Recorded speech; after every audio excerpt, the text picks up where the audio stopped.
అబ్బాయే కాదు, అమ్మాయిలు కూడా ఈక్వల్గా ఇంకా ఆల్కహాల్, స్మోకింగ్, డ్రగ్స్ అని రకరకాలు ఉంటాయి.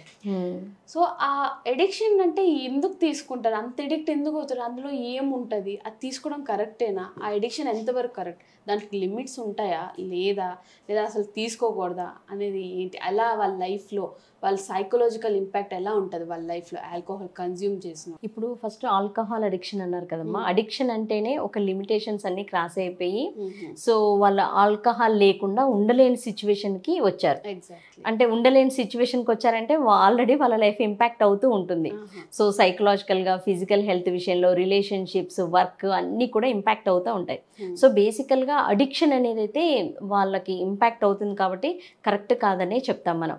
సో బేసికల్గా కొంతమంది ఏదైనా వాళ్ళు వెరీ లిమిటెడ్గా కంట్రోల్గా ఉండి అన్న వాళ్ళ గురించి we're not talking now. Okay, వాళ్ళ గురించి మనం మాట్లాడట్లేదు.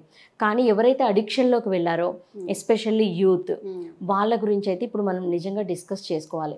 సో ఈ అడిక్షన్లోకి అంటే నా దగ్గరికి వచ్చిన పిల్లల్లో, యూత్లో ఎక్కువగా గమనించింది, మేము అడుగుతాము ఎందుకు మీరు ఇలా తీసుకుంటున్నారు, ఎందుకు ఇలాంటి డెసిషన్ తీసుకున్నారు, ఎలా ఉంటున్నారు అన్నప్పుడు వాళ్ళు చెప్పేది జస్ట్ క్యూరియాసిటీ మేడం. అంటే చాలా ఎలా ఉంటుంది అంటే నా ఫ్రెండ్ తాగారు, వాళ్ళందరూ తాగుతున్నారు, ఎలా ఉంటుందో తెలుసుకుందామని ఒక క్యూరియాసిటీ, అలా వెళ్ళిన వాళ్ళు ఉన్నారు. నెమ్మదిగా అక్కడి నుంచి కంట్రోల్ లేకపోవడము. కొంతమంది పీర్ ప్రెషర్ ఉండడం, అంటే వాళ్ళు ఎలాగంటే వాళ్ళు ఒక్కరే తాగితే సరిపోదు, ఆ పక్కన ఉన్న వాళ్ళని కూడా తాగించాలన్నమాట. అంటే మేము ఒక్కరం బ్యాడ్ కాదు, మన పక్కన ఉన్న వాళ్ళు కూడా బ్యాడ్ అవ్వాలి, అప్పుడే అది బాగుంటుంది అనమాట. కాబట్టి పీర్ ప్రెషర్ చేస్తారు. తాగకపోతే వాళ్ళని అంటే క్రిటిసైజ్ చేయడము, సంథింగ్ అలా చేసి బలవంతంగా తాపించడము, అలా నెమ్మదిగా అలవాటు అవ్వడము, అలాంటిది కూడా ఉంటుంది. కొంతమంది ఏంటి యూత్ లవ్ ఫెయిల్యూర్ అని, అంటే ఇది ఎలా వస్తుందంటే మూవీస్ చూసి ప్రాబ్లం వచ్చిందంటే, కష్టం వచ్చిందంటే ఒక డ్రింక్ బాటిల్ పట్టుకొని హీరో కానీ ఇలాంటి వాళ్ళని ఎక్కువ చూపించేది లవ్ ఫెయిల్యూర్ అయితే తాగాలి, ప్రాబ్లం వస్తే తాగాలి. ఇది ఏంటి మీడియా ఎక్కువగా చూపించింది మూవీస్లో. ఓకే, కానీ అది రియాలిటీ కాదు. ఓకే, యాక్చువల్గా ఇది ఏంటంటే ఒక ప్రాబ్లం వచ్చినా, ఒక కష్టం వచ్చినా కూడా ఏదైనా కూడా చేయాల్సింది ఒక పాజిటివ్గా, దాని నుంచి ఎలా బయటికి రావాలి. సో అలా తీసుకోకుండా ఆల్కహాల్ తీసుకోవడం, అడిక్షన్లోకి వెళ్ళడం అనేది నెగిటివ్ స్ట్రెస్ కోపింగ్ మెకానిజం అంటారు. అంటే ఒక ప్రాబ్లం నుంచి బయటికి రావడానికి మనకు ఒక సొల్యూషన్ని ఒకటి చెయ్యాలి. సో యాక్చువల్లీ ఇక్కడ ఏం జరుగుతున్నారు, ప్రాబ్లం నుంచి బయటికి రావాలి కానీ ఇంకా ప్రాబ్లంలోకి వెళ్తున్నారు. అంటే ఫర్ ఎగ్జాంపుల్ ఒక అమ్మాయి రిజెక్ట్ చేసింది ఒక అబ్బాయిని. సో మూవీస్లో అన్నిట్లలో చూసి ఆ అబ్బాయికి ఏమర్థమైంది, అరే నా లైఫ్ అసలు చాలా నేను రిజెక్షన్ గురైపోయాను అని ఆ బాధను తట్టుకోలేక ఏంటి ఫ్రెండ్స్ అందరూ మామ తాగుదాము అలా అనేసి తాగుతారు. అది స్లోగా అంటే అలా ఉంటే అబ్బాయికి ఇంకా బాగా లవ్ ఉన్నట్టు అనమాట. అలా చూసి నేర్చుకుంటారు. కానీ యాక్చువల్గా ఏమవుతుంది, ఆ బాధని మర్చిపోవాలి. ఓకే, ఆ బాధని మర్చిపోయి లైఫ్ని బాగా సెటిల్ చేసుకోవాలి, ఇది రైట్ థింగ్. కానీ వాళ్ళు చేసింది ఏంటిది, ఆ స్ట్రెస్ని తట్టుకోవడానికి నెగిటివ్ వైపు వెళ్ళారు. అంటే తాగడాన్ని ఒక ఆప్షన్గా పెట్టుకున్నారు. దీని ఏమంటే నెగిటివ్ స్ట్రెస్ కోపింగ్ మెకానిజం అంటారు. సో వన్స్ తాగాక ఆల్కహాల్ ఏం చేస్తుంది, బ్రెయిన్ని కంట్రోల్లో ఉంచదు. అందుకే మీరు తాగిన వాళ్ళని గమనిస్తే వాళ్ళ నడక కూడా ఇలా బ్యాలెన్స్ లేకుండా నడుస్తూ ఉంటారు. సో అంటే ఏంటిది, ఆల్కహాల్ మన బాడీలోని ప్రతి బ్లడ్ సెల్ని రీచ్ అవుతుంది. సో అందువలన ఏమవుతుందంటే ఆల్కహాల్ అనేది చాలా ఇంపాక్ట్ పడుతుంది బ్రెయిన్ మీద, బాడీ మీద. సో కాన్సన్ట్రేషన్ ఉండదు, ఏం జరుగుతుందో తెలియదు. అందుకే మీరు గమనిస్తే తాగిన మత్తులో ఏదో మాట్లాడము గుర్తులేదంటారు. అంటే బ్రెయిన్, బాడీ అసలు ఏమీ కూడా సపోర్టివ్గా ఉండదు, ఏం జరిగిందో ఐడియా ఉండదు. సో కాబట్టి ఏంటంటే ఇది కంప్లీట్గా నెగిటివ్ స్ట్రెస్ కోపింగ్ మెకానిజం అంటారు. సో అంటే ఏంటిది, ఆ మనిషి మైండ్ సెట్ నెగిటివ్గా ఉన్నట్టు. అంటే ఏంటిది, ఒక ప్రాబ్లం వస్తే సొల్యూషన్ వైపు వెళ్ళకుండా ప్రాబ్లంలోకి వెళ్ళడానికి ఇంకా ప్రయత్నం చేస్తున్నారు. అంటే వాళ్ళ థింకింగ్ ఎలా ఉంటుందంటే, నేను ప్రాబ్లం నుంచి బయటకు వస్తున్నాను అని ఫీల్ అవుతారు కానీ ప్రాబ్లంలోకి వెళ్తున్నారు. అంటే ఆల్కహాల్ తాగడం వల్ల నేను స్ట్రెస్ నుంచి బయటకు వస్తున్నాను అని ఫీల్ అవుతారు కానీ వెళ్తుంది ఇంకా ప్రాబ్లంలోకి. సో ఇది చాలా మందికి వాళ్ళకి తెలియదు అనమాట. సో ఇది ఒక ట్రాన్స్ లాంటిది.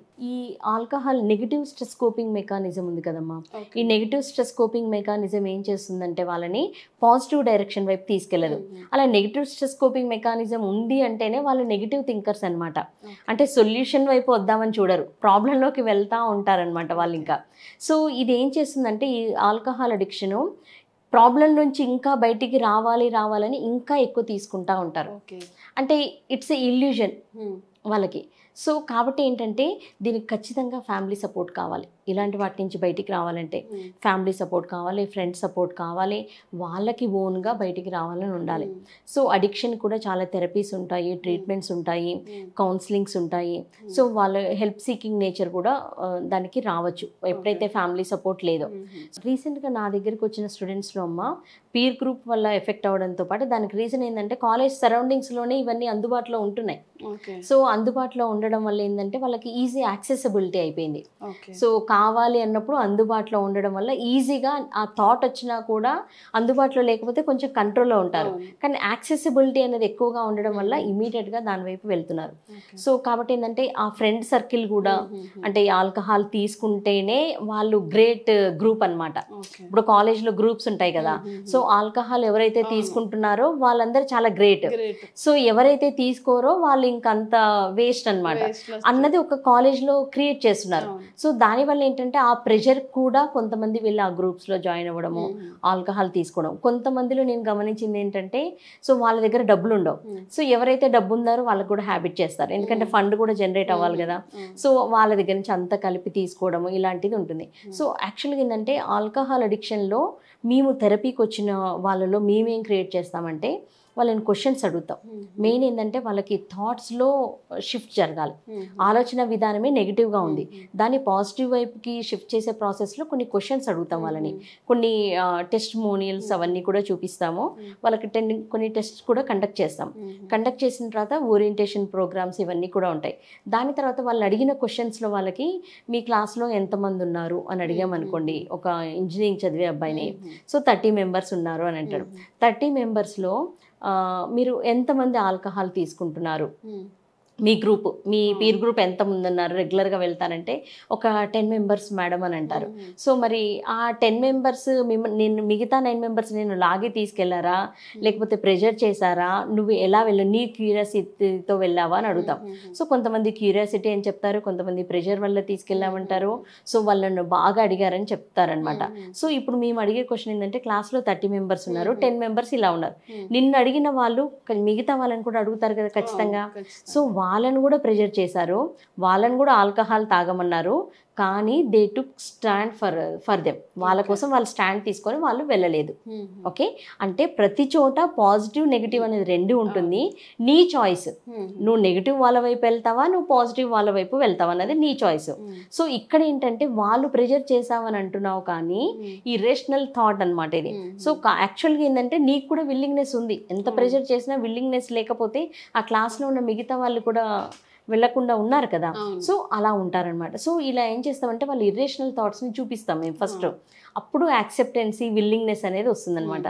దీంట్లో ఏంటంటే యాక్సెప్టెన్సీ అండ్ కమిట్మెంట్ థెరపీ ఉంటుంది. అంటే వాళ్ళు లైఫ్ స్టైల్ అనేది అడిక్ట్ అయి ఉన్నారు, లైఫ్ స్టైల్ మీద ఇంపాక్ట్ అవుతుంది అన్నది అవేర్నెస్లోకి రావాలి. ఓకే, అంటే యాక్సెప్ట్ చేయగలగాలి వాళ్ళు ఎలా ఉంటున్నారు, వాళ్ళ హెల్త్ ఎలా ఉంటుంది, ఆ అవేర్నెస్ వస్తే యాక్సెప్ట్ చేస్తారు. చేసిన తర్వాత పాజిటివ్ లైఫ్ ఏం కావాలన్న దానికోసం కమిట్మెంట్ తీసుకుంటారు. అంటే నేను ఇక్కడ నుంచి ఆల్కహాల్ తీసుకోను, దీని నుంచి బయటికి వస్తాను అన్న దాంట్లో వాళ్ళు ఒక కమిట్మెంట్ తీసుకుంటే టువర్డ్స్ దట్ వన్ మేము థెరపీ స్టార్ట్ చేస్తాం. సో కొంతమంది ఎలా ఉంటారంటే కంప్లీట్ అడిక్ట్ అయిపోయి ఇంకా అది లేకుండా ఉండలేని వాళ్ళు ఉంటారు.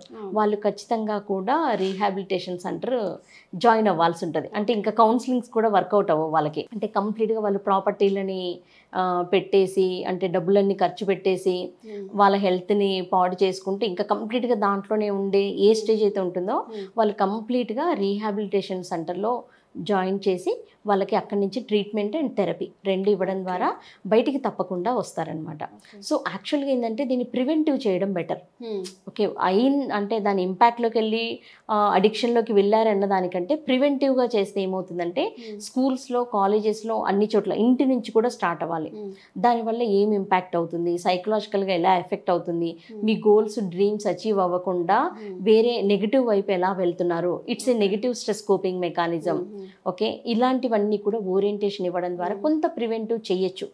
చాలా మందికి అవగాహన లేక క్యూరియాసిటీ వల్ల వెళ్తున్న వాళ్ళు ఎవరైతే ఉన్నారో వాళ్ళు అట్లీస్ట్ దీన్ని అంటే ఈ ఫేజ్లోకి వెళ్ళకుండా వాళ్ళని మనం కాపాడగలుగుతామమ్మా. Thank you so much madam, చాలా బాగా ఎక్స్ప్లెయిన్ చేశారు. సో ఆల్కహాల్ ఎడిక్షన్ అనేది ఏంటి, దాని నుంచి ఎలా బయటపడాలో కూడా చాలా బాగా హెల్ప్ఫుల్గా బాగా కన్వే చేశారు మా వ్యూవర్స్ అందరికీ. Thank you so much. Thank you.